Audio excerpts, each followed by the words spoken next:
하나님이 우리를 왜 지으셨는가?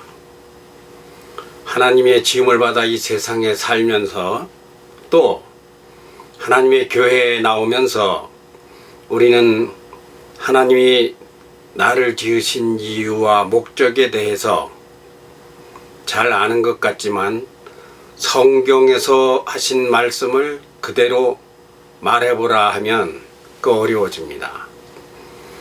성경 몇 장, 무슨 성경 몇 장 몇 절에 그 말씀이 있느냐? 아마 목사님들도 하나님이 우리를 지은 목적 좀 두루뭉술하다고 할까요? 하나님의 영광을 위해 지으셨다. 이보다 더 명료하게 말씀하신 성경의 말씀을 보면 이사야서 43장 21절에 이 백성은 내가 나 하나님 자신을 위해서 지었나니 왜 지었는가로 이어지고 있습니다. 바로 나의 찬송을 부르게 하려 함이니라. 이때에 이 찬송이라고 하는 말을 우리 성경은 찬송이라고 번역을 했는데요. 우리는 찬송과 찬양에 대해서 또는 찬미에 대해서 사실 잘 구분을 못합니다. 찬송하라고 지으셨다. 우리끼리는 말이 통하지만 하나님이 우리에게 하신 그 말씀의 진의는 사실 원어 성경을 봐야 정확하게 알 수 있습니다. 원어 성경 저도 실력 많이 부족합니다만서도 무엇하라고 우리를 지었느냐 찬송이라고 한 이 단어는 원어 성경에서는 테힐라 하라고 우리를 지으셨다라는 것이 원어입니다. 그 테힐라가 무엇인가를 알아야 돼요. 이것을 모르면 찬양, 찬송, 찬미 이런 구분을 못합니다. 예를 들어 찬양이라는 말은 이 한국에만 있는 말이에요. 일본 성경에 찬양 같은 한자 문화권인데 없습니다. 중국 성경에도 같은 한자 문화권이지만 찬양이라는 말은 없습니다. 그런데 우리나라 성경은 성경 번역사를 보면 결국은 중국 우장 봉천에서 처음 번역이 됐고요. 또 일본어로 한국어 성경이 번역이 됐고요. 그래서 우리나라 안에서 번역되기보다는 같은 한자 문화권인 중국과 일본에서 번역이 됐어요. 그러면 중국 성경이나 일본 성경에 찬양이란 말이 없는데 어떻게 우리는 이 찬양이란 말을 만들자. 그때 성경의 번역에 참여한 분들이 일본의 유람단으로 갔던 이수정이라는가 이런 분들이 그 중국 성경에서는 숭찬이라고 해서 송찬인데요. 송찬, 찬송이. 일본 성경에서는 찬송이라고 안 하고 주로 찬미가 많아요. 그 이제 찬송이라고 해야 될 때는 호메따다에 이런 말을 많이 쓰고 그러는데 이 호메따다에 이런 대목을 찬양이라고 번역한 것이 있습니다. 지금 우리나라에서는 찬양이라는 말이 CBS나 CTS나 하건 교회나 찬양합시다. 이 찬양이라는 말이 아주 전반적으로 쓰이고 있어요. 교회에서도 찬양한다, 성가대, 찬양대, 이 찬양이라는 말을 그렇게 많이 쓰는데 사람을 하나님이 지으실 때 왜 지었느냐라는 것을 말씀하신 그 대목은 찬양으로 번역되는 대목이 아니고 우리말로는 오히려 찬송이라고 번역되어야 맞는 테힐라하라고 사람을 지었다라고 하는 것이 원어 성경의 정확한 의미입니다. 그래서 우리는 찬양의 사역을 맡은 분들이나 교회에서 설교하시는 목사님들이나 이 찬송, 찬양, 찬미 이런 문제에 대해서 상당히 생각해보고 정확한 말을 하면 좋겠습니다. 그러면 테힐라 이게 무엇이냐, 무슨 말이냐? 테힐라라고 하는 것은 하나님을 알되 하나님을 그냥 하나님 이렇게 막연한 게 아니라 성경에서 말씀하신 그 내용 그대로 지금 말로 옮기면 조직 신학에서 말한 무슨 그 성령론, 성자론, 구원론 여러 교리가 있지요. 그 중에서 하나님을 앓는 신론 여기에 대하여 명료하게 알고 하나님을 그렇게 알았기 때문에 테일라 하라 라고 하는 것이 정확한 의미예요. 어렵습니까? 제 말이? 우선 이쯤으로 넘어가도 되십니다. 아무튼 하나님이 사람을 지은 목적, 이유 이것은 나 좋으라고가 아닙니다. 내 행복을 위해서가 아니에요. 그거 정확하지 않습니다. 그것도 포함은 되겠죠. 왜? 그래야 찬송을 하니까 이렇게 한 다리를 건너가면 말은 돼요. 또 그래야 하나님의 영광을 돌리니까 이렇게 하면 말은 됩니다. 부부간에 화목하게 살고 행복해하고 자식을 낳고 기르고 부모님과 가정을 이루고 이렇게 살아가는 거 공부 왜 하느냐, 결혼 왜 하느냐, 자식은 왜 낳느냐 이런 모든 문제의 답이 목사님들께 물어보면은 뭐 다 맞아요. 여러 가지로 말씀을 하시지만은 정확한 이유는 너를 지으신 하나님이 너는 내 것이라 하시고 지으신 하나님이 이사야서 43장 7절에는 나의 영광을 위하여 지은 백성들을 나오게 하라 이런 말씀으로 그것도 간접적이죠. 돼 있지만 같은 43장 21절에 오면 이 백성은 내가 나를 위하여 지었나니 나의 찬송을 부르게 하려 함이다. 그 하나님의 찬송을 굉장히 좋아하시는 것입니다. 그냥 왜 지었느냐라는 성경의 답 제가요 나름 굉장히 열심히 공부한다고 해봤어요. 근데 성경도 뭐 몇 번 읽었느냐 이런 차원이 아니라 얼마나 뵙겠느냐 이런 차원에서도 그냥 우리 성경만 본 게 아니에요. 한국어 성경도 여러 가지라는 건 아십니까? 새번역 있고 공동번역 있고 개역 성경 있고 표준모 성경 있고 한국 성경도 여러 가지입니다. 근데 그 성경들을 보면 각각 조금씩 틀려요, 번역이.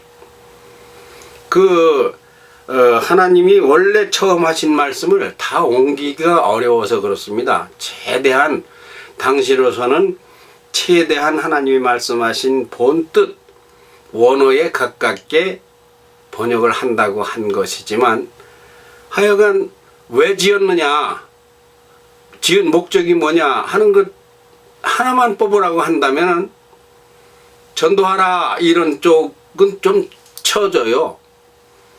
뭐 11조 잘하고 뭐 감사하고 뭐 이것도 또 조금 처집니다.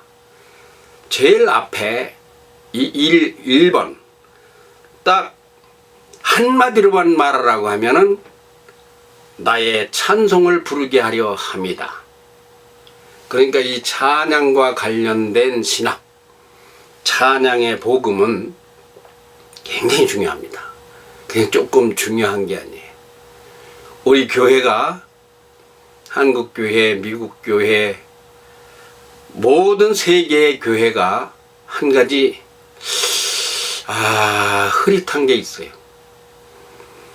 분명한 것은 찬양에 대한 관심과 연구에 그 노력이 부족하다는 거죠.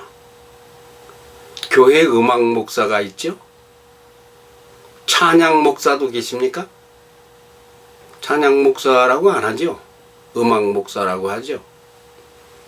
우리는 이런 점에서 우선 성경에서 찬양과 음악이 뭐가 다른가도 한번 찾아봐야 돼요. 음악이라고 번역된 게 성경에 여러분 얼마나 있을까요? 그 음악 목사가 있으면은 성경에 음악 목사라는 말은 없더라도 음악이라고 하는 번역은 얼마 정도 있는가는 한번 그 볼만 하잖아요. 전국의 그 음악 목사님들, 제가 숙제를 하나 드릴게요. 성경에 음악이라고 번역된 단어가 얼마나 나옵니까? 제가 찾아본 바로는 3번 나옵니다. 딱 3번 나오는데, 음악이라는 말이 나왔다면 그런 노래는 부르지 말으라고 할 때, 부정적일 때 음악이라는 단어를 썼습니다. 그것도 원어는 찬양 용어 속에 들어가는 건데, 같은 원어에서 테힐라다, 할랄이다, 힐룰이다, 뭐 자마르다, 이 원어상의 찬양 용어가 많이 있어요. 히브리어 용어로는 27가지가 있습니다. 우리 성경에는 13가지밖에 없어요. 그런데 같은 내용, 바라크다, 쉬르다, 이런 것을 가령 예를 들어 시편에서 내가 바벨론 포로로 잡혀와서 강가에서 그들이 노래를 부르라고 할 때 내가 기분이 좋지 않은데 무슨 노래를 부르냐니까, 노래를 부를 줄 모른다니까 너희들 교회에서 부르는 그거라도 불러보라고 그러니까, 그때 한 말이 내가 어찌 이방인들 앞에서 하나님을 찬양하는 이런 노래를 부르겠느냐, 이럴 때 음악이라는 말을 쓰고 있어요. 이런 식으로 3번이 다 못 써! 이렇게 말할 때 음악이라고 하고 있어요. 그 뜻밖이죠? 근데 교회 음악이라고 해가지고 신학 과정에서 상당히 배우죠? 교회 음악사라 합니까? 교회사에서 교회 음악사라 합니까? 중세 기독교 음악, 사실은 그하고 중세 음악하고 그건 다르긴 다른데, 아무튼 목사님들과 성가대 지휘자들과 교회 음악 목사님들, 음악과 찬양이 무엇이 다른가를 알아야 돼요. 그 무엇이 다르겠습니까? 찬양은 대신이다, 그겁니다. 대신, 하나님을 대상으로 해서 부르는 것이다. 음악은 대인이다. 사람을 향하여 부르는 노래다. 부르는, 말하는 행동이다. 시다. 대인과 대신, 이걸 대하나님, 우리 하나님 앞에서라고 해야 되는데 그냥 한문으로 줄이려니까 대신, 대인, 여기에서 극명하게 다릅니다. 성경에는 찬양과 관련된 성경 구절이 한 900개 정도 있습니다. 근데 그 중에서 음악이라고 표현한 건 딱 3개뿐이에요. 찬송, 찬미, 송축, 뭐 이렇게 뭐 많은 한국어 찬양 용어가 13가지가 있다고 했는데, 사실은 성경은 신구약이 그 원어가 다르다는 거 다 아시죠? 그렇게 보면은 히브리어로 된 찬양 관련 구절이 가지수가, 그걸 모아보면 27가지라. 그리고 다시 아람어로 된 것이 2개다. 제가 3개인 줄 알았더니 2개더라고요.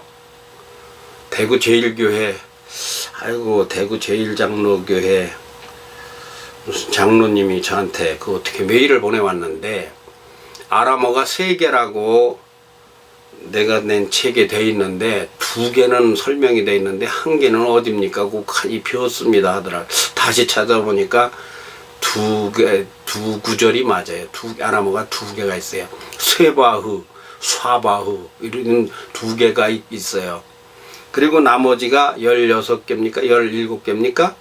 그래서 성경의 찬양 용어 가지수는 49가지입니다. 근데 우리 성경의 찬양 용어는 13가지예요. 그 13가지가 무엇이냐? 뭐 찬양, 찬송, 찬미, 송축, 노래하다, 헌화하다, 창화하다, 찬송거리, 찬양시, 뭐 찬송시, 뭐 이렇게 다 생각이 갑자기 안 나네요. 제가 이것은 뭐 집필을 한 거니까. 우리 성경에는 13가지예요. 그럼 히브리어 27가지를 13가지로 줄였다면 이 손가락이 4개인데 여기 저 엄지 빼고 2개는 없는 격입니다. 절반으로 줄었어요. 절반으로. 이 말은 무슨 말인가 하면 찬양 연구에 세계 기독교사가 빈약하다. 열심을 내지 않았다. 여러분 어떻게 생각하십니까? 내주는 강한 성이요 저 높은 곳을 향하여 하늘 가는 밝은 길이. 우리는 그런 찬송들을 우리의 찬송으로 부르고 있습니다. 그런데 한번 생각해 보실 것은 찬양은 나만의 하나님께 대한 감사와 찬양의 열매예요. 그 옛날 루터가 그때 당시 상황에서 가사를 짓고 불렀던 노래는 그때 당시의 최적입니다. 한마디로 말하면 모세가 홍해를 건너와서 불렀던 찬양시가 출애굽기에 있어요. 그걸 부르고 나니까 미리암이 화답하는 화답 찬양이 또 그 같은 출애굽기 15장에 있어요. 그것은 홍해를 건너게 해주신 그 하나님 앞에 모세와 미리암이 부른 그때 당시에 그 찬양입니다. 그러니까 당시에는 생물이에요. 화로 살아있는 찬양이에요. 그것이 지금은 아무것도 아니다는 의미가 아닙니다. 여호와는 나의 목자시니 내가 부족함이 없으리로다. 그때 당시에 그 찬양시를 지은 다윗이나 솔로몬이나 모세와 같은 분들이 그렇게 가사를 만들고 그런 노래를 부르는 거. 곡조는 없죠 지금? 곡조 없는 문제도 우리가 생각해 볼 문제인데 잊지 않고 제가 말씀드릴까 모르겠네요. 아무튼 간에 그것은 구찬양입니다. 구찬양은 우리가 이어받아야 되는 건 맞아요. 그것을 잘 불러서 그분들의 신앙을 따라가는 겁니다. 우리는 아브라함 믿음의 조상 아브라함의 후손이니까 아예 당연합니다. 그런데 우리도 자식을 낳듯 우리도 새로운 찬양을 지어내야 합니다. 생각해 보세요. 유목시대의 찬양이 있지 않겠습니까? 정착시대의 찬양이 있지 않겠어요? 지금은 무슨 시대입니까? 정보통신 시대예요. 정보통신 시대에는 또 우리가 우리의 찬양을 또 만들어야 되지 않겠어요? 우주시대가 오면 우리가 어떻게 하겠어요? 2000년, 3000년 전부터 내려온 그 모든 찬양의 노래들을 이어받으면서 거기에서 무엇을 유지, 보존, 관리, 존속, 계승해야 되겠습니까? 그것은 믿음의 그 정신입니다. 그것은 그대로 계속 가되 할아버지의 아버지의 나의 또 나에서 나의 아들 딸로 내려갈 것 같으면 나도 아들 딸을 낳는 것과 똑같이 나도 이 지금 시대에 맞는 새로운 하나님의 찬양을 영감을 담아 감동을 담아 마음을 담아 만들어야 맞습니다. 근데 우리가 이런 문제에 대해서 별반 관심을 갖지 않고 살아오고 있어요. 기독교가 많은 활동을 하는데 그 구제도 하고 봉사도 하고 성전도 짓고 전도하고 많은 행사를 해요. 선교사를 세계 각지에 보내고 아주 중요하지요. 우리도 그렇게 해서 하나님 앞에 구원받게 되었으니까. 그런데 한 가지 중요한 게 빠지고 있어요. 이게 더 중요하다 덜 중요하다라는 것은 제 판단 영역은 아닙니다. 그것이 무엇일까요? 하나님을 찬양하는 마음의 노래, 믿음의 노래, 신실한 신령한 노래, 이것이 연속성이 중단됐다 그러면 또 아니다 하시겠죠? 지금 청년들이 많이 CCM 이렇게 만들어서 CBS 보고 CTS 보면은 찬양하는 청년들 얼마나 아름답습니까? 많아요. 교회도 저는 워싱턴 중앙장로교회 예배를 한국에서 생방송으로 드리는데 아들이 워싱턴 그 교회에 있고 저도 그 교회에 출석을 해요. 아직 지금 제가 속한 교회는 대전 제1장로교회 김철민 목사님 당회장으로 계신 교회지만 그 교회도 보면 워싱턴 교회도 중앙장로교회도 보면 매주 예배 시간에 나와서 청년들이 나와서 10명, 20명이 나와서 넓은 강단 무대에서 춤추며 찬양하고 새로운 노래들을 부르고 정말 하나님 앞에서 기뻐 뛰며 춤추고 있습니다. 한국엔 그런 정서가 조금 보수적이라서 다 장단점이 있는 거니까 그것이 좋고 나쁘고 이런 개념이 아니고, 제가 하는 말은 무엇이냐 할 것 같으면 많은 찬양의 사명자들이 열심을 내고는 있는데 음악 실력 좋은데 연주 실력 좋은데 딱 무엇이 2% 부족이냐, 이 찬양이 무엇인가에 대해서 부족한 겁니다. 이건 큰 문제입니다. 상당히 중요한 문제입니다. 찬양의 본질은 무엇이냐 하면 성경 말씀입니다. 찬양은 어디서부터 나옵니까? 우선 이것 따지자고요. 첫째, 찬양은 음악을 공부하지 않으면 안 된다. 이것에 제가 각기를 칩니다. X 쳐요, X. 음악가만이 찬양한다는 건 성경의 찬양하고는 거리가 멉니다. 여러분 꼭 알아두세요. 시편에 그 많은 찬양이 있어서, 시편은 원어가 테힐림이라고 해서 찬송가 책 이런 뜻이에요. 찬송가 책에 시편에 보면 악보가 없어요. 악보가. 그 시편인데 찬송가 책인데 어째 찬송가 책에 콩나물이 없느냐 그거죠. 그거 왜 없습니까? 여호와는 나의 목자시니 내가 부족함이 없으리로다. 여호와는 나의 목자, 여호와는 나의 목자시니, 여호와는 나의 목자. 여호와 여호와 여호와는 나의 목자. 사람은 추울 때에 감동이 다르고 더울 때 다르고, 부자였을 때와 가난할 때와 병들었을 때와 건강할 때에 그 감정이 다릅니다.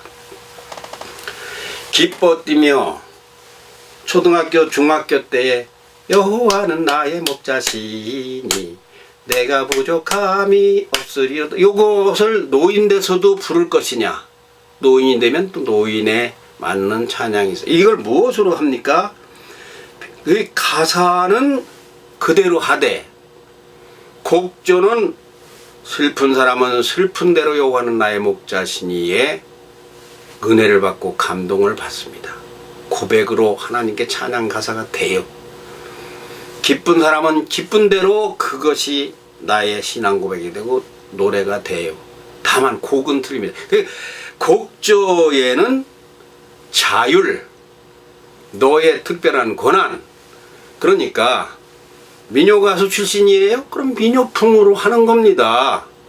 그 사람은 그것이 그의 감정 표현의 정서입니다. 뭐 순수 음악 클래식을 했어요? 그러면 그렇게 하는 겁니다. 대중가요 해서 뭐 봉짝해가지고 천박하다 그러지 마세요.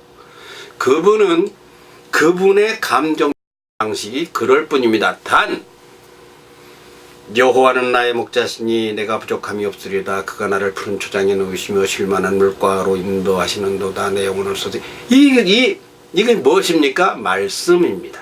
이것이 무엇입니까? 신학의 핵심입니다. 줄기입니다. 생명입니다. 복 있는 사람은 악인의 꾀를 좇지 아니하며 오만한 자의 자리에 앉지 아니하고 죄인의 길에 서지 아니하고 오만한 자의 자리에 앉지 아니하고 여호와의 말씀을 즐거워하여 주야로 묵상하는도다. 이것이 복 있는 사람이다. 그러면 이것을 작곡을 할 때 클래식을 전공한 사람은 그 방식으로 할 거고 동요를 전공한 사람은 그렇게 할 거고 국악한 사람은 뭐 국거리 장단에 한다고 누가 뭐라 그럽니까? 중요한 것은 무엇이냐는 질문이죠. 중요한 것은 신학 사상이다 이겁니다. 신학에 정당하냐 정당치 않으냐라는 것입니다.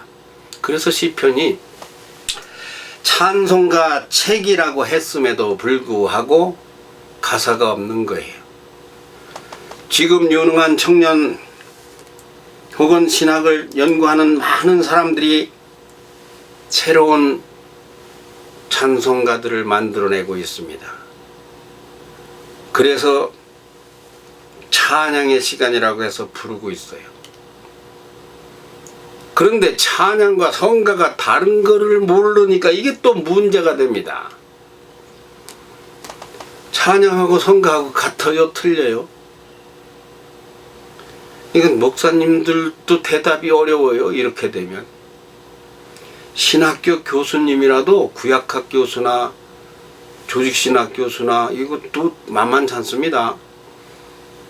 원래 찬양은 실천신학의 예배학이죠. 예배학의 찬양론이라고 뭐 찬송가론인가 뭐 이렇게 좀 있죠. 제가 한국은 물론 이 뒤에 여러 책이 있습니다만서도 책을 상당량 보관을 못했지만은 이 찬양 관련 세계적인 박사님들, 석사님들, 교수님들 책을 내가 참 짐으로 다 못 질 정도로 지금도 많이 가지고 있어요. 그런데 그 많은 찬송가를 연구하신 분들이 볼 것 같으면은 이 칼레를 본줄기에서 약간씩 이렇게 벗어나 가지고요.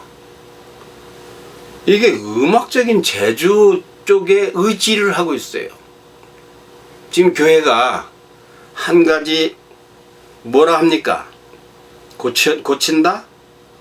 혁신이다? 개혁이다? 뭐라고 말하면 좋을까요?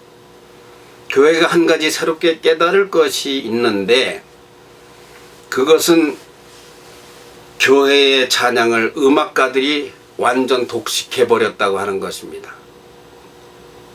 음악 못하고 저는 뭐 작곡가 출신이니까 저는 뭐 찬양 테이프도 뭐 열 몇 개를 낸 사람이고 수백 곡을 작사 작곡한 사람이니까 그러면 찬양이 우리 것입니까? 음악을 모르니까 저 사람은 아니에요? 할 수 없어요? 그것은 성경적인 답변이 아닙니다. 성경의 답은 음치도 찬양할 수 있어요. 그 이상하게 듣지 마세요. 찬양은 이 목소리에 이거 있는 것이 아닙니다. 찬양은 어디 있습니까? 우리의 믿음 안에 있습니다. 우리의 가슴에 있습니다. 성경에 있습니다. 성경에서 하라는 방법들을 해야 돼요.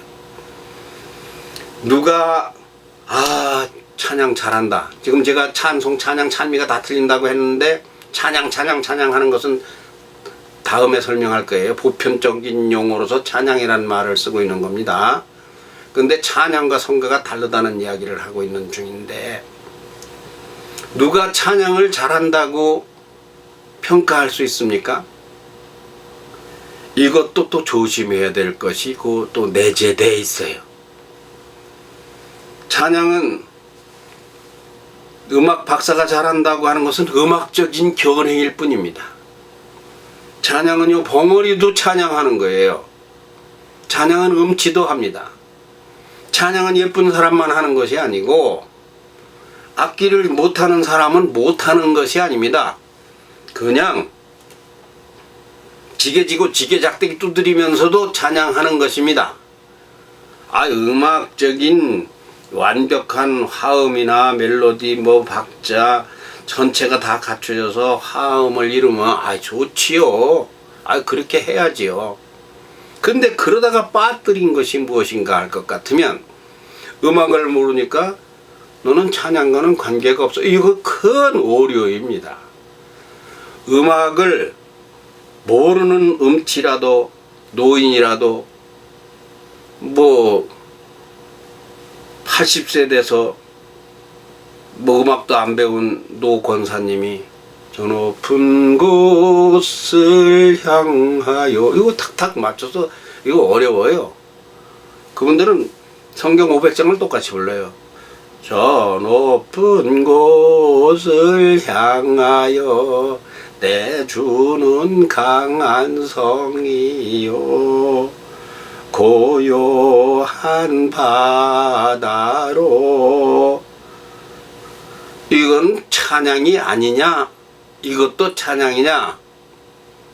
그런 것은 성경으로 잘 분석을 해보면 찬양은 음악이란 도구를 사용해서 하고 춤이라는 도구를 이용해서 하고 회중 앞에서 하고 만인 앞에서 하고 다 찬양의 방법이 있지만 이 노건사님의 찬양도 훌륭한 찬양이 될 수 있다. 이건 누가 판단할까요? 찬양에 대한 판단은 하나님이 하는 거예요. 이를테면 목청이 타고난 것이 음악 환경에 살지 않아서 음치인 사람이 있어요. 이 말은 하나님이 사람을 창조하실 때 사람으로 창조하셨는데 똑같지 않다는 말과 같은 맥락입니다. 천하 만물 동식물을 다 창조를 하셨는데 꾀꼬리에게는 그 예쁜 목소리를 줬어요. 돼지에게는 그야말로 돼지 멱다는 소리를 줬어요. 꾀꼬리가 꼬르륵 깨꼴깨꼴 하는 걸 보니까 기가 막히게 아름답거든요. 그러니까 돼지가 정말 나는 찬양 안 할 테야. 옳지 않습니다. 그러면 나도 돼지지만 꾀꼬리같이 저렇게 해봐야 되겠다. 그래서 돼지가 깨꼴깨꼴 하면 됩니까? 이상한 소리가 나지 않겠어요? 그럼 하나님이 듣고서 뭐라고 하실까요? 야 임마 너는 꿀꿀해 임마 꿀꿀해. 꾀꼬리는 꾀꼴해야 되고 돼지는 꿀꿀해야 되고 소는 음매해야 되는 것입니다. 이 찬양이라는 게요, 제가 가끔 비유를 들기를 뭐라고 하는가 하면 상감마마의 수라상이라고 그래요. 우리는 지금 사홍원입니까? 그 뭐라 그래요? 대장금 나왔던 그 주방. 우리는 그 만드는 내 입에 맞는 걸 음식이라고 만들어서 임금님을 갖다 드리면 안 됩니다. 상감마마의 입에 맞아야 그것이 훌륭한 요리사입니다. 상감마마가 하라고 한 것이 있습니다. 그것이 성경이에요. 성경은 어떻게 보면 찬양 교과서입니다. 그런가 하면 복음의 가장 중요한 씨를 담아놓은 것이 찬양을 통해서입니다. 인간 왜 창조했죠? 아까 말씀드렸었어요. 하나님을 찬양하라고 지으셨다. 이때는 찬송이다. 원어는 테힐라인데 하나님을 조직적으로 구상적으로 알으라는 것이 원어의 그 뜻풀입니다. 테이라는. 구상적으로 제대로 바르게 신학적으로 그렇게 알고 보니까 아이고 하나님이 나를 창조하신 거 맞아. 아이고 예수님이 내 죄를 대신 지시고 돌아가신 건 맞아. 아 그리고서 성령님을 보내주셔서 지금 성령께서 나를 보호하시고 인도하시고 나에게 감동 주시고 악마와 싸워주시고 아 맞아. 이러한 복음의 원리를 깨닫고 나니까 그래. 그러니까 내가 하나님께 감사하며 살아야 해. 하나님 감사합니다. 하나님 나 노래는 못하지만 그냥 춤은 못 추지만 이것이 찬양이다. 그런가 하면 이 내용을 또 구체적으로 풀어놓은 게 신약성경에 보면 에베소서 1장 3절부터 14절에 그 있어요. 여기에는 이제 목사님들이 그 대목 설교를 많이 하십니다. 성부의 사역, 성자의 사역, 성령의 사역인데 자 거기서 에베소서에서 바울 사도는 질문하고 있습니다. 하나님이 왜 소, 돼지, 말, 개로 우리를 안 짓고 사람으로 지었는가 이 문제입니다. 지금 여기는 에베소서 1장은 지금 그 얘기를 하고 있는 중이에요. 그 사람을 10억 지금은 70억 됐대요. 많은 사람을 지었지만 그 많은 사람 중에서 왜 너를 누가 골라내었느냐. 이게 택정이라고 하는 말로 번역되어 있어요. 택정. 하나님이 그 많은 사람 중에서 나 같은 사람을 하나님의 백성으로 교회에 나올 수 있게 전도자를 통해서 불러내셨어요. 그게 누가 하신 일이냐. 그것이 창조의 사역, 성부 하나님이 하신 창조와 선택의 사역이다. 뭐 예정론이다 이렇게 뭐 복잡하게 나갈 거 없고 아무튼 성부의 사역은 우리를 골라 뽑아냈다고 하는 거예요. 아무나 골라 뽑은 것이 아닐 수도 있습니다. 그러나 그렇게 하여도 우리가 의롭다함을 얻지를 못해요. 그러니까 어떻게 했습니까? 뭐 구약에서 모든 방법을 동원을 해서 뭐 제사를 드리고 제단을 쌓고 뭐 화목제다 번제다 뭐 소제다 많은 죄를 짓고 뭐 소를 드리고 양을 드리고 그때 안 돼. 결국은 구원을 완성하기 위해서 예수님이 세상에 오셔서 우리를 대신해서 믿는 자는 무조건 그 혜택을 볼 수 있도록 십자가에서 돌아가셨으니 이것이 성자의 사역이다. 예수 그리스도의 사역이다. 그리고서 돌아가신 예수님께서 보혜사 성령을 보내주셔서 우리로 하여금 성령의 인도함을 받아 살아계신 하나님 예수님과 똑같은 일을 하시도록 우리를 지금도 인도하고 계시고 은혜 주시고 감동 주시고 찬송하게 하시고 감사하게 하시고 이것은 성자의 사역이다. 근데 이때에 그냥 이 성부 성자 성령의 사역 이렇게만 나오는 게 아니라 왜 이런 일을 하셨느냐 하는 게 나와요. 이 찬양의 복음을 잘 성경에서 이쪽으로 찾아보면요 보배 중에 보배를 만나게 됩니다. 그 이유가 3번 다 있다고 여러분이 한번 보세요. 제가 이거 읽어드릴 시간까지는 없으니까 제가 뭐 성경 몇 장 몇 절 뭐 이렇게 하면 시간이 길어져요. 이 요점만 개념적으로 개괄을 말씀을 드려서 내가 어찌 보면 목사님들께 지금 뭐라고 하는 중입니다. 이거 공부하시라. 이거 중요하다. 얼마나 중요한 거는 이제 제가 마감 지면서 할 거예요. 왜 성부는 왜 그렇게 우리를 창조하고 택정했느냐? 성자는 왜 우리 때문에 죽었느냐? 성령은 왜 와서 지금도 역사하고 계시느냐? 이 3가지 이유와 까닭은 그로 말미암아서 그렇게 하면 너희들로 하여금 이때는 이제 헬라어지요. 에파이노스 하게 하려 하기 위함이다. 제 말이 그 성경의 그 문자적으로 100% 똑같지는 않지만 정확하게 이 내용을 말씀하고 있습니다. 요 대목이 중요합니다. 그냥 성부의 사역, 성자의 사역, 성령의 사역, 우리는 이런 속에서 은혜를 가운데서 성령 택하신 하나님, 성부 하나님 뭐 이렇게만 하고 설교가 30분 넘어갈 일이 절대 아닙니다. 왜 그렇게 했느냐가 이 중요한 것을 빠뜨리는 설교가 거의 대부분이에요. 목사님들 제 말씀을 지금 들었거든. 다시 보세요.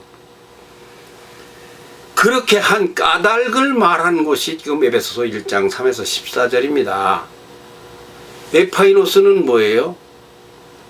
에파이노스라는 건 우리 성경에는 찬미라고 번역이 되어 있습니다. 결국 이 헬라어 에파이노스도 아까 말한 테힐라와 같은 의미에서 이리 하였으니 너희는 찬양하라 그 말인 동시에 찬양을 하게 하기 위해서 이런 과정을 거쳤다는 설명을 하고 있습니다. 제가 지금 하는 말은 어떤 선생님이나 목사님께 배운 게 아니에요. 제가 1973년도에 교회 나와서 1974년도에 침례교단에서 침례를 받았습니다. 제가 그 당시에는 대중가요를 작사하고 작곡하던 유행가 작곡가였습니다.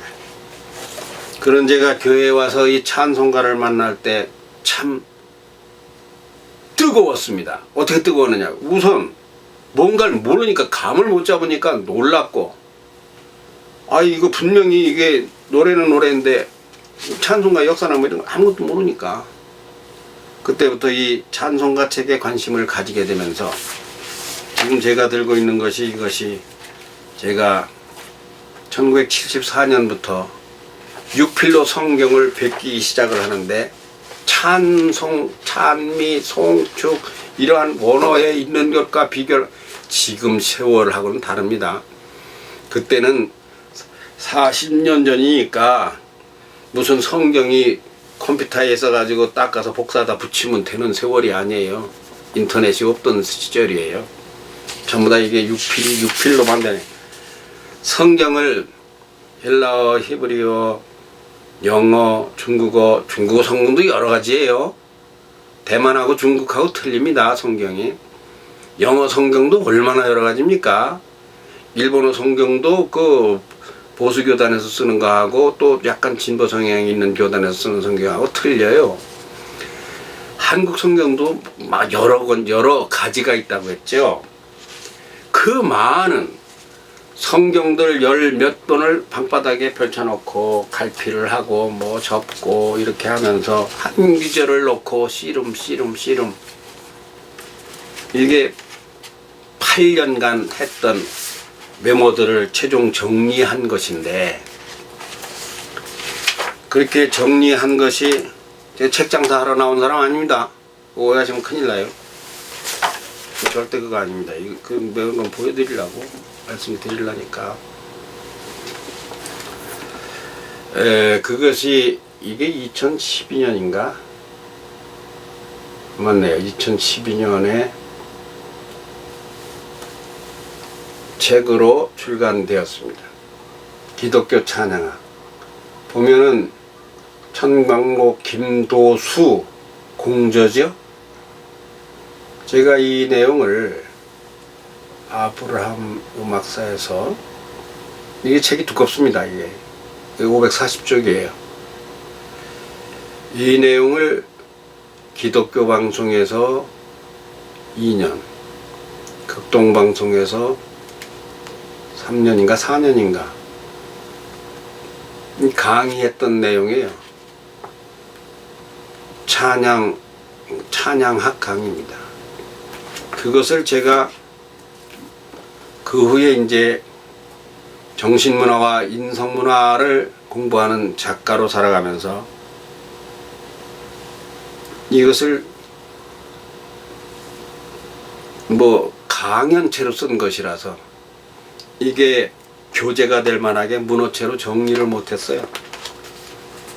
그러다가 김도수 교수님이 미국에서 6년 동안이나 찬양 연구를 하시고 한국에 돌아오셔서 백석대학교 그 실용 무슨 학부라고 실용음악 학부라고 그러던가 하여튼 신학교에 찬양 강의를 하시고 계셔서 그 교수님 이거를 좀 내가 정리를 해서 책을 내야 되겠는데 내가 이거를 한 20년 한 30년 이거 주물렀습니다. 이거를 제가 하여간 내가 그만 머리가 아파서 그랬더니 그 교수님이 이것을 이렇게 정리를 해 주셨습니다.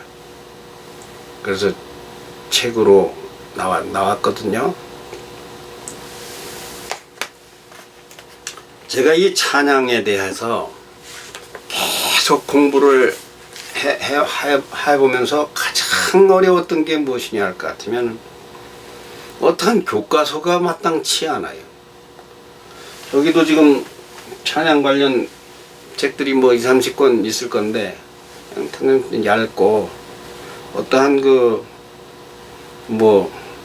어떤 대학에서 딱 지정을 해가지고 딱 한 것도 그렇고 아무튼 이 말씀은 무슨 말씀인가 하면 찬양에 대하여 계속 공부를 해보니까 찬양은 말세의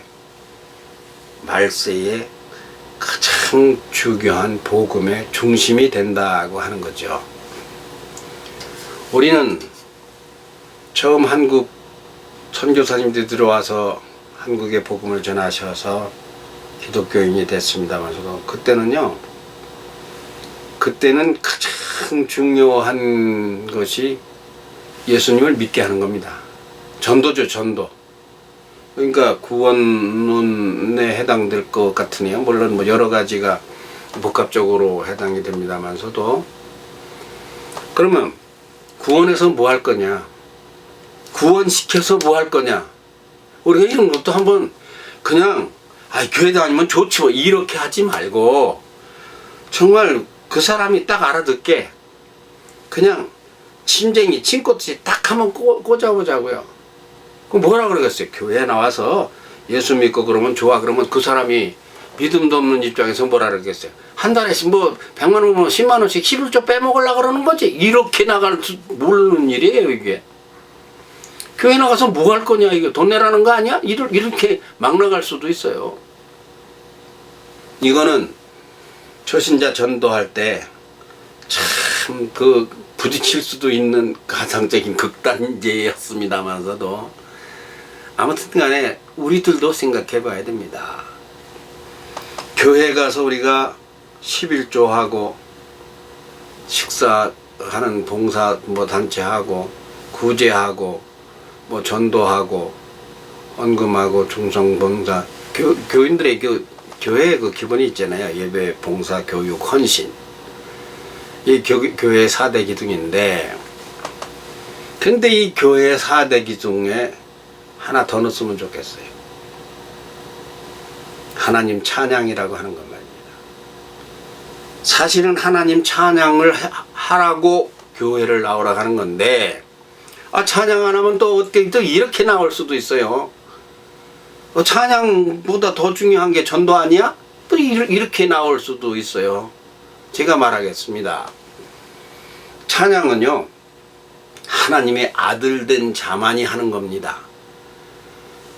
구원받은 자만이 할 수 있는 겁니다. 제가 천광로고 내 아들이 천일교예요. 내가 낳지 않은 사람은 내 아들이 아닙니다. 천일교 천명아 내 아들 딸이 아니면 나를 아버지라고 부를 자격이 없고 내가 아버지라고 부른다고 돌아볼 이유도 없고 내가 아버지가 될 수도 없습니다. 적통 진짜배기. 하나님께도 하나님이 누군지도 모르고 어디 계신지도 모르고 아버지 해가지고는 하나님 아들이 되지 못합니다. 믿음이라고 하는 그 하나님이 주신 선물 성령의 역사로 인해서 우리가 하나님의 아들이 되는데 자 천일교가 천광로가 아버지라는 건 눈으로 보면 정확하게 알아요. 근데 이것이 나의 아버님이 또 계셨어요. 우리 아들은 나의 아버님, 저 할아버지 얼굴은 못 봤어요.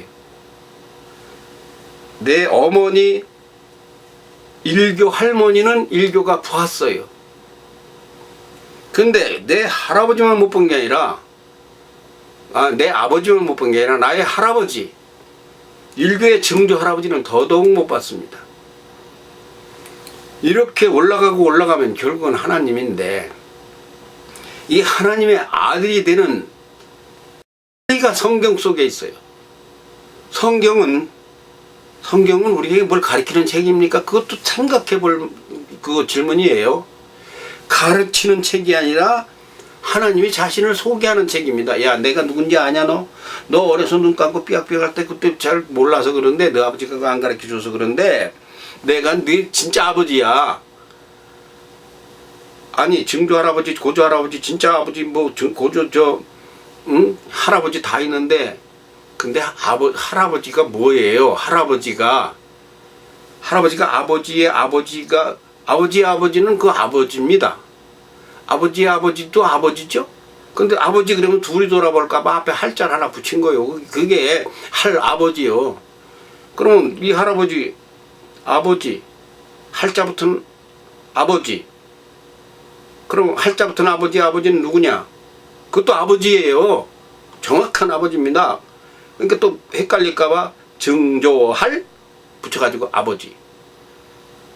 그 외에는 고조할 아버지. 그 위에는 몇 대조 할 아버지. 이거 다 아버지예요. 끝까지 올라가면 초대. 하나님 아버지. 아버지예요. 이 아버지가 되는 이치를 성경은 하나님이 자기소개서로 내놓은 것입니다. 그럼 이야기가 이거 너무 넓게 퍼져나간 것 같으네요. 제가 원고가 없습니다. 지금 노트북에 이 책 원고를 펴놨는데 읽어보고 이야기하려면 끝도 없어요.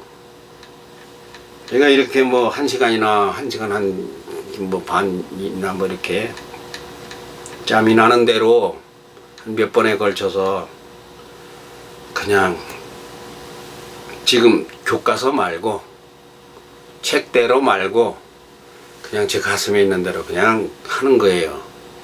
그냥 하는 건데, 아무튼 간에 하나님이 우리를 창조하셔서 처음에 제가 말했습니다. 찬송하라고 지었다. 그러면 우리를 처음 찬송하라고 지은 것을 아무도 모르잖아요. 그러면 전도자를 보내요. 선교사를 한국에 보내셨어요. 그래서 믿어라. 교회 왔어요. 교회 왔는데 예배 빠지지 말아라. 응? 교육 잘 받아야 뭐 세례 받고 침례 받는다. 그러면 그랬으면은 헌신하고 뭐 봉사해야 된다. 신방도 다니고. 그럼 뭐야? 그렇게 하고서 그 다음에 뭐냐 그겁니다. 진짜가 빠졌다니까요. 이게 등뼈가 없는 거예요. 등뼈가. 그것이 무엇입니까? 찬양입니다. 하나님을 찬양한다는 것은 이 말은 이제 뒤집습니다. 아들만이 누릴 수 있는 아들의 권리를 누리는 동시에 의무를 다하는 것이 찬양입니다. 그러니까 찬양한다 이런 말을, 하나님을 찬양한다는 말은 하나님 아들다워진다, 아들 노릇한다 그 소리입니다. 아들 노릇에 여러 가지가 있어요. 근데 제일 중요한 게 무엇입니까? 나의 아버지를 내 아버지라고 자주 찾아뵙고 인사하고 전화드리고, 아버지, 누가 그거 우리 한국 지금 소가죽제도, 이거 소가죽제도 그냥 장가만 들면 시집만 가면 똑똑, 같이들 살아야 돼. 같이 살아봤자 100년도 같이 못 살아. 아니 30살에 나면 100년 살아봤자 70년밖에 같이 더 삽니까? 이 같이 살면서 아들 노릇을 해야 돼요. 아들 노릇은 무엇입니까? 돈으로 합니까? 팔다리 주물르는 거로 해요? 그것도 참 작은 이야기입니다. 제일 중요한 것은 무엇이냐면 아버지를 아이고 내 아들 참 너무 잘났어. 너무 마음에 들어. 아유 참 착해? 하여튼 난 우리 아들만 보면은 그렇게 좋을 수가 없으니까 이게 하나님 찬양이고 이게 하나님 마음입니다. 이것이 하나님이 우리를 창조하신 그 목적이자 과정 절차를 거쳐서 이루어 주신 구속 사역의 골격입니다. 그런데 교회가 이거를 빼먹고 있어요. 자, 왜 잠을 잡니까? 밥은 왜 먹습니까? 돈은 왜 벌고 직장에 왜 나갑니까? 알콩달콩 뭐 마누라하고 살으려고? 아니 맞아. 애들 밥 먹이려고 맞아. 그럼 밥 먹여서 뭐 할 건데? 아들 낳아서 뭐 할 건데? 자꾸 그렇게 그러면 그래서 이렇게 자꾸 가봐야 돼요. 그 무엇은 무엇이냐? 그 진짜를 찾아야 돼요. 진짜는 천광로의 아들 천일교다운 것입니다. 진짜는 하나님의 아들 천광로다운 것입니다. 잠을 자도 하나님의 아들 천광로다워야 되고요. 일을 하고 직장에 나가 돈을 벌어도 하나님 아들 천광로다워야 되고요. 결혼을 하든 자식을 낳든 하여튼 사는 날이 100날이라고 칠 때 아유 그전에는요 제가 청년 때는요 60년이라 그랬어요. 근데 이게 80년도 아니고 이제 100년 소리를 해야 되네. 100년이라고 칠 것 같으면 100년이면 36,500날입니다. 36,500날이면 몇 시간입니까? 하루 10로 곱하면 36만 5천 날이고 20으로 곱하면 70만 시간이고요. 이걸 다시 1시간 60분으로 또 곱해? 이렇게 하면은 초는 몇 초예요? 그래봤자 억초가 안 돼요, 여러분. 이 억초가요, 이거 어마어마합니다. 이 억이라고 하는 거, 그 큰 거예요. 내 계산을 잘못했는가는 모르겠어요. 여러분이 한번 두드려 보세요. 좌우지간에 1원, 2원, 3원, 4원 내가 어떤 때 이런 계산을 한번 해봤는데 너 1원씩 그냥 계속 채워서 다 가져가라 그러면 행자할 것 같으죠. 그거는 인생 절단한 겁니다.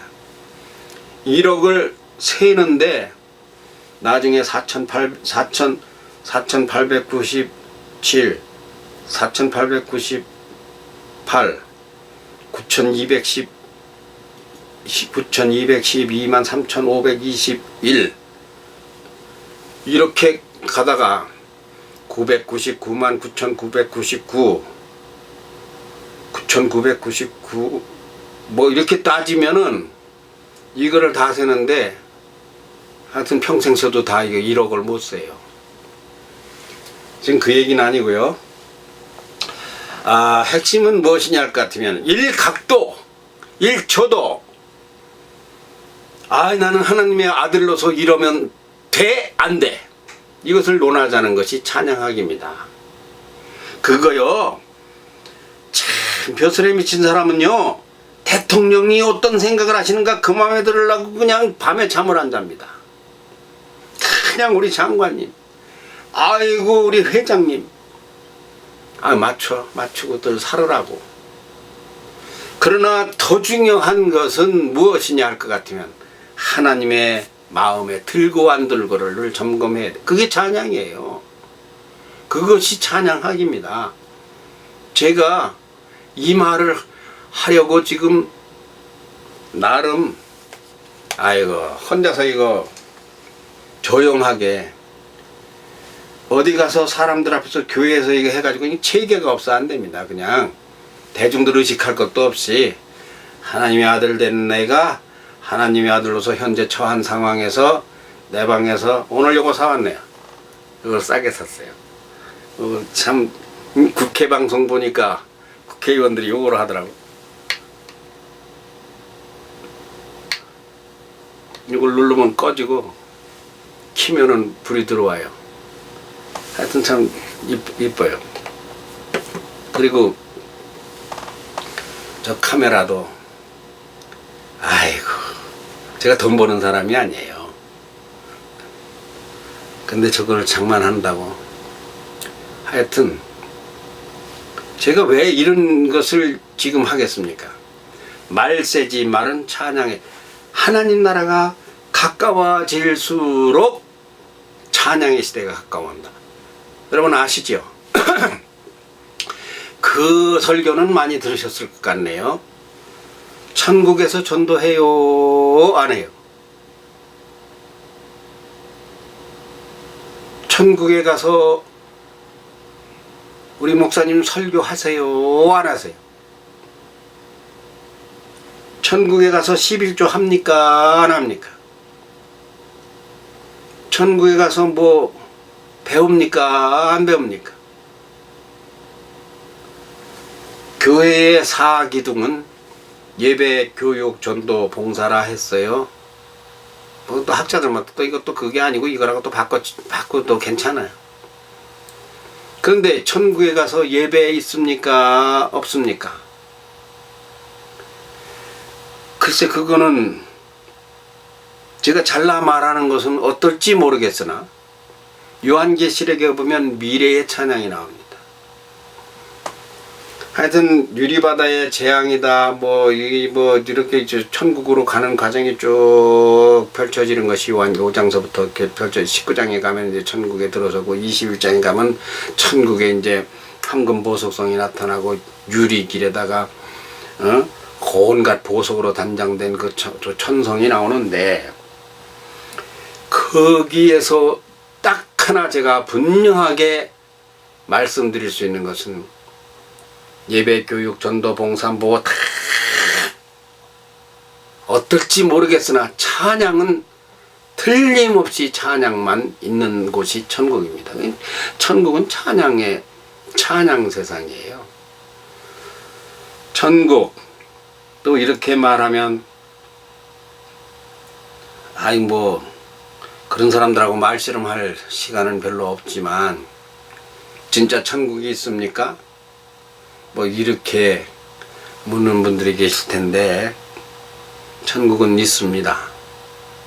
하나님이 천국을 만들어 놓으셨고 성경을 보면 하나님이 천국에 있다는 것을 증거하시고 계신데 그러면 또 그 책을 어떻게 믿느냐고 하겠죠. 이것은 또 성경 역사를 쓴 성경 신학이라는 걸 공부해 봐야 압니다. 논어 뭐 맹자 무슨 뭐 사서삼경 전부 다 대학 이거 다 사람이 썼지만 성경은 사람이 쓴 책이 아니라면 여러분 못 알아듣잖아. 이런 말은 성경은 하나님이 하신 말씀을 사람이 옮겨 쓴 겁니다. 이거 진짜 아주 특수한 거예요. 다른 거하고 틀려요. 이건 성령의 감동으로 쓰여진 책인데 성경이 그렇게 말하고 있어요. 천국에 오면 우리 하나님이 사람을 왜 만들었냐 답을 내가 손녀 보고 싶은 거하고 똑같이 보면 돼요. 손녀딸만 보면 행복해. 나는 손녀딸이 셋 다 미국에 있어요. 친손녀딸. 한국에는 애손자 둘, 애손녀 하나, 셋이 있어요. 그런데 이 손자녀들을 보면은 아이고 그만 뭐 극장도 필요 없고 뭐 텔레비전도 필요 없고 하여튼 걔들 뛰고 노는 것. 하나님의 마음은 할아버지가 손자를 기다리고 같이 있고 싶어 하고 놀고 싶어 하고 먹고 싶고 근데 또 손자 싫다는 인간이라고 그럴 수는 없고 손자 자식 키운 것도 징그러운데 뭐 손자까지 키우느냐고 철이 안 나서 그렇습니다. 그건 답이 간단해요. 그건 하나님의 성정이 그에게 없어 그렇습니다. 하나님은 대를 이어 자식의 자식을 붙고 그들로 하여금 엄마 아빠 할아버지 재롱 부리게 하고 그들로 하여금 하나님의 아들 딸이 되어 천국에 와서 하나님이 보시기 사람은요 나 좋으라고 우리 아버지 어머니가 자기 좋으려고 나를 낳은 게 아니에요. 하나님이 좋으려고 아니 누가 주문해서 태어난 사람 있습니까? 없잖아요. 내 아들을 내가 기도한 대로 만들어서 낳은 겁니까? 아니잖아요. 이거는 나도 모르고 귀신도 모르고 아무도 모르게 하나님이 역사하셔서 자식이 사람이 태어난 거 아닙니까? 성경은 이러한 것을 말해주는 책입니다. 그러니까 찬양에 대해서 열심히 공부해야 돼요. 오늘 제가 1시간 했는지 저기 지금 화면에 이 타이머가 돌아가요. 실은 이 타이머가 모르니까 돋보기도 이거는 컴퓨터용이고 이거는 독서용인데 아무걸 써도 타이머는 안 보입니다. 오늘 1시간 정도 한 것 같습니다. 끝으로 저를 아시는 분들이 많이 계시지만 잊으셨을 것입니다. 제가 30살 때부터, 제가 지금 66이에요. 30살 때부터 45살까지 15년여 동안 한국, 일본 등등 전국 각지 교회, 교도소, 학교, 하여튼 사회단체 뭐 많은 1500여 개 처를 다니면서 찬양과 간증을 했던 천광로 김명숙 부부 집사, 그 천광로 집사입니다. 젊은 날의 사진들을 요즘 이제 볼 일이 있어서 혹 보는데 제가 머리가 이렇게 하얘졌습니다. 그런데 제가 조금도 울적하거나 뭐 마음이 뭐 서글퍼서 하는 말이 아니라 제가 여러분도 마찬가지예요. 사람은 언제 하나님의 부름을 받아서 갈지 모릅니다. 66이면은 이제 한두 달 후면은 제가 67 되지 않습니까? 곧 70을 향해 달려갑니다. 땡간도 떨어지고 홍시도 떨어진다는 말이 있는데 저는 어쨌거나 건강하게 장수하는 편입니다. 100년을 살지 그건 모르겠어요. 100살을 살지. 그러나 내년에 죽을지 금년에 죽을지도 사실은 모릅니다. 지금 이 녹화 영상은 제가 죽더라도 억울하지 않게 아이고 이 말을 못하고 죽으면 내가 하나님한테 가서 내가 뭐라고 한대야. 내가 할 말이 없을 것 같아서 여러분께도 남기는 영상이지만 사실은 하나님 앞에 이때 이거 했습니다 하고 하나님께 드리는 영상을 찍은 것입니다. 여러분 다음 시간에 제가 다시 와서 이렇게 한 서너 차례 모르겠어요. 몇 차례까지 갈라나. 결국은 우리가 찬양을 분별할 줄 알아야 되거든요. 아무거나 찬양이라고 하면 안 됩니다. 아무거나 성가가 아니고요. 성가에 다 성경에 조건이 있어요. 또 뵙기로 하고 오늘 첫 시간 끝까지 동참해 주셔서 감사하고 하나님께 이 영상을 올립니다.